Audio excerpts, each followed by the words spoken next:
여러분 안녕하십니까? 현대제철이 포항시와 양해각서를 체결하고 2,800억 원을 투자하기로 했습니다. 철강 경기 침체 속에 이뤄진 투자여서 지역 경제 활성화에 큰 도움이 될 것으로 보입니다. 임재국 기자가 보도합니다.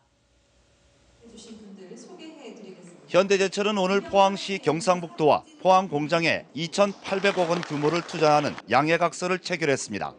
협약에 따라 현대제철은 포항의 자동차 핵심 부품의 주요 소재인 특수강 제조 전문 공장을 육성합니다. 공사에 참여하는 30여 개 업체 중 90% 이상을 포항 업체로 선정하고 투입되는 3만 9천 명의 건설 인력도 지역에서 고용합니다. 경상북도와 포항시는 신규 투자가 원활하게 이루어질 수 있도록 다양한 행정 지원을 하기로 했습니다. 현대제철에서 지속적인 투자를 할 수 있도록 우리 시와 도 차원에서의 어떤 제도적인 도움이나 이런 것이 있다면 적극적으로 도와줘야 된다고 생각합니다. 특히 전체 투자비의 40%인 900억 원이 지역에 투자될 계획이어서 지역 경제계도 크게 반기고 있습니다. 현대제철에서 2,800억을 투자해서 설비 신뢰를 하겠다니 이보다 더 기쁜 일이 어디 있겠습니까? 이번 일을 신호탄으로 해서 지역 경제가 좀 더 활성화되었으면 좋겠고 저도 다른 많은 기업들이 신규 투자를 할 수 있도록 최선의 노력을 다하도록 하겠습니다. 한편 현대제철은 이번 투자와 함께 포항시 장학금 기부와 저소득층 건강보험료 지원 등 사회적 책임도 강화하기로 했습니다. MBC 뉴스 임재국입니다. 포항시 참여 예산 네트워크는 오늘 죽도시장 앞에서 테크노파크 2단지 주민 감사 청구를 위한 서명에 들어갔습니다. 한국청년연합회 포항지부 등이 중심이 된 참여 예산 네트워크는 전임 시장에게 손해배상을 청구하기로 하고 주민 감사 청구에 필요한 300명으로부터 서명을 받아 경상북도에 제출하고 이어 주민 소송을 하기로 했습니다. 참여 예산 네트워크는 전임 시장의 무리한 사업 추진으로 사업비 300억 원 가운데 세금 60억 원을 포함해 171억 원이 탕진됐다고 밝혔습니다. 소나무, 절도 등 각종 구설에 휘말렸던 이세진 전 울진군의회 의장이 오늘 오후 의원직 사퇴서를 제출했습니다. 이에 따라 울진군의회는 임시회 마지막 날인 오는 20일 사퇴서 수리에 대해 표결 처리할 예정입니다. 울진군의회는 오늘 오전 이 전 의장의 의원직 제명 표결을 처리할 예정이었으나 이 전 의장이 사퇴서 제출 의향을 표시하자 표결을 미룬 것으로 알려졌습니다. 한편 울진군의회 다선거구의 보궐선거는 10월 28일 치러질 전망입니다.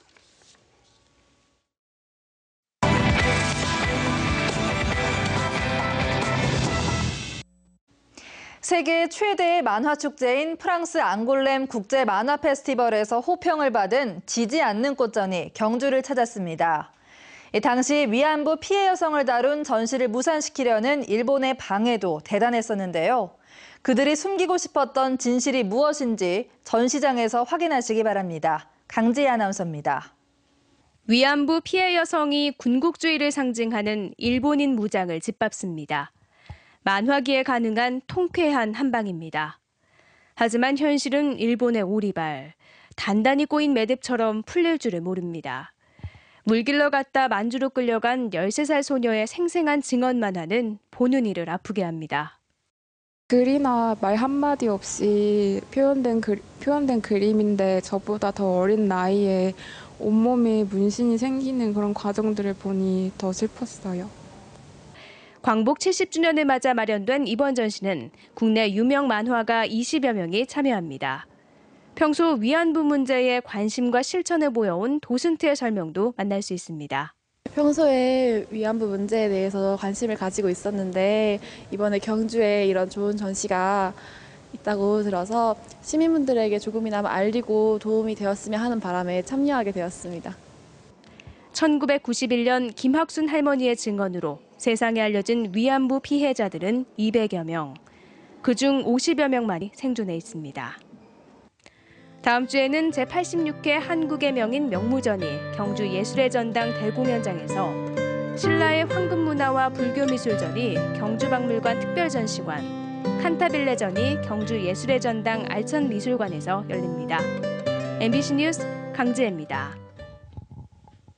포항시는 포항역이 옮겨감에 따라 기존 역사에서 유관까지 폐성 구간 4km를 공원화하기로 하고 주민 의견을 수렴하고 있습니다. 포항시는 오늘 양학동 주민센터에서 공원화 사업 설계 공모작에 대해 설명을 하고 주민 의견을 들었습니다. 포항시는 오는 30일 포항시민 전체를 대상으로 설명회를 한 뒤 오는 12월 사업에 들어가기로 했습니다. 포항시는 지난 2009년부터 2011년까지 유성여고에서 안포건널목 구간 2.3km를 공원으로 만든 경험을 바탕으로 나머지 구간도 공원화하기로 하고 공모작을 선정한 뒤 의견 수렴을 하고 있습니다. 할머니 한 명이 숨지고 5명을 중태에 빠뜨린 상주 농약 사이다 사건의 용의자가 체포됐습니다. 사고 현장에 함께 있었지만 유일하게 사이다를 마시지 않은 80대 할머니였습니다. 엄지원 기자입니다. 경찰이 농약 사이다 사건의 유력한 용의자로 83살 박모 할머니를 지목했습니다. 박 할머니는 사고 당시 6명의 할머니들과 마을 회관에 함께 있었지만 혼자 사이다를 마시지 않았습니다. 집에서 말을 갈아먹고 와서 안 마셨다는 주장인데 경찰은 박 할머니 집 마당에서 결정적인 증거를 확보했습니다. 마당에서 발견된 박하스병에서 마을 해관 사이다병에서 발견된 동일한 농약 성분이 검출이 됐어요. 경찰은 119에 신고한 사람이 함께 있던 박 할머니가 아닌 마을 회관 이웃 주민인 점을 의심해왔습니다. 또 냉장고에서 처음 사이다를 꺼낸 사람을 놓고 박 할머니와 혼수 상태에서 깨어난 할머니의 진술이 엇갈린 점도 박 할머니를 용의자로 보는 이유 중 하나입니다. 처음엔 누가 먼저 했나 몰라요. 그래 가히 나오대요. 냉장고 있는 거야. 경찰은 프로파일러를 투입해 박 할머니를 심층 조사하고 있으며 오늘 낮 할머니의 집을 압수수색했습니다. 또 압수품과 할머니 진술 결과를 바탕으로 사실 여부를 밝힌다는 계획입니다. 하지만 박 할머니가 혐의 내용을 전면 부인하고 있고 마당에서 발견된 자양 강장제병도 누군가 고의로 버렸을 가능성을 배제할 수 없어 수사에 어려움이 예상됩니다. MBC 뉴스 엄지원입니다.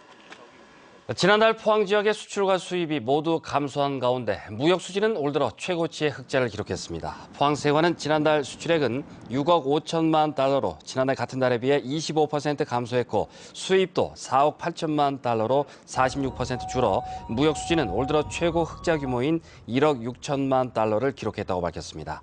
품목별 수출 실적은 대표 품목인 철강 제품과 기계류 수출이 각각 21%와 52% 줄었고 지역별로는 유럽과 미국 지역 수출이 30% 이상씩 줄었습니다. 금속노조 경주지부는 오늘 고용노동부 포항지청에서 기자회견을 열고 경주의 자동차 부품회사 오토인더스트리에 대한 처벌을 촉구했습니다. 노조는 회사 측이 52건의 산업안전보건법 규정을 위반했고 각종 연장 근무 수당을 지급하지 않았을 뿐만 아니라 파견 근무가 금지돼 있는 제조업 생산공정 노동자들을 도급화하는 등 노동법을 잇따라 위반하고 있다고 주장했습니다. 이에 대해 회사는 노조가 노조 활동을 이유로 회사 영업을 방해해 고소한 상태라며 노조 주장을 정면으로 반박했습니다. 전자발찌 부착 명령을 받고도 상습적으로 준수사항을 위반한 성범죄자에게 법원이 실형을 선고했습니다. 대구지방법원 영덕지원은 전자발찌 부착 기간 중에 발찌를 휴대하지 않고 외출하는 등 모두 7차례에 걸쳐 의무사항을 위반한 혐의로 기소된 울진군 56살 A모 씨에게 징역 4월과 벌금 100만 원을 선고했습니다. A씨는 청소년의 성보호에 관한 법률 위반으로 7년 징역형을 선고받아 만기 출소한 뒤 전자발찌 부착 명령 5년을 선고받아 현재 집행 중입니다. 정동극장이 주관하는 무료 음악 페스티벌이 오늘과 내일 이틀간 경주 보문단지 수상 공연장에서 열립니다. 이번 음악 페스티벌에는 10cm와 피터팬 컴플렉스, 로맨틱 펀치 등 국내 정상급 뮤지션 6팀이 참여하며 공연장 옆 광장에서는 예술작품과 생활용품을 사고 파는 벼룩시장과 먹거리 부스도 마련됩니다. 젊은 감각의 지역 음악 페스티벌을 추구하는 2015 정동 시티 프로젝트 인 경주는 지난해 이어 두 번째입니다. 김관영 도지사는 김대중 전 대통령 부인 이희호 여사의 자택을 방문해 다음 달 21일 열리는 실크로드 경주 개막식 초청장을 전달했습니다. 이희호 여사는 흔쾌히 참석하겠다는 뜻을 밝히고 이번 행사를 동서화합의 새로운 계기로 만들자고 제안했습니다. 김 지사와 이 여사는 행사 기간 중 호담권의 문화예술단체와 주민들이 많이 참여해 다각적으로 교류하는 방안에 대해서도 협의했습니다. 경북 동해안 해수욕장이 오늘 모두 문을 열고 운영에 들어갔습니다. 지난달 8일 포항 영일대 해수욕장이 조기 개장한 데 이어 포항과 경주, 영덕, 울진 등 26개 해수욕장이 문을 열었고 지난 주말까지 경북도 내 해수욕장에는 6만여 명의 피서객이 다녀갔습니다. 경상북도는 올해 관광객 520만 명 유치를 목표로 해수욕장 편의시설 정비와 안전관리 등에 26억 원을 지원하기로 했습니다.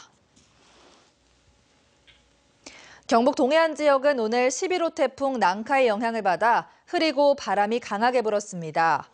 오늘 낮 최고 기온은 20도에서 23도로 선선했고 내일 아침 최저 기온은 19에서 20도, 낮 최고 기온은 23도에서 25도 분포를 보이겠습니다. 포항기상대는 내일 오전부터 태풍 영향권에서 벗어나면서 강풍이 잦아들 것으로 예보했습니다.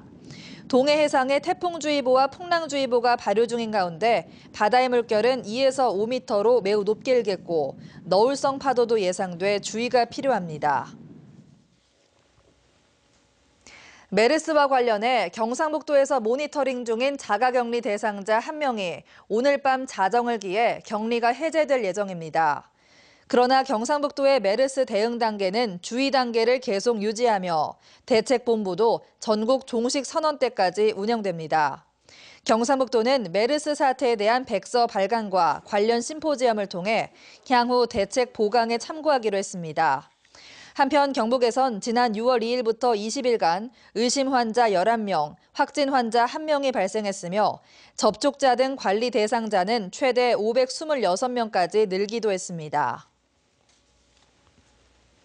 경상북도와 경상북도 문화콘텐츠진흥원은 오늘 독도 3D 애니메이션 제작 사업 설명회를 열었습니다. 오늘 설명회는 독도 애니메이션 제작 진행 과정과 제작 완료 후 2차 산업화, 지역업체 가산점 부여 등 참여 예정 기업체들이 궁금해하는 사항에 대해 질의응답하는 형식으로 진행됐습니다.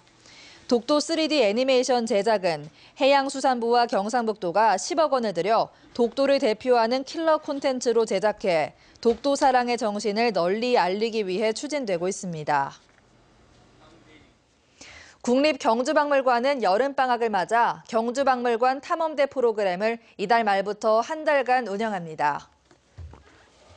이상으로 포항 MBC 뉴스데스크를 마치겠습니다. 여러분 고맙습니다.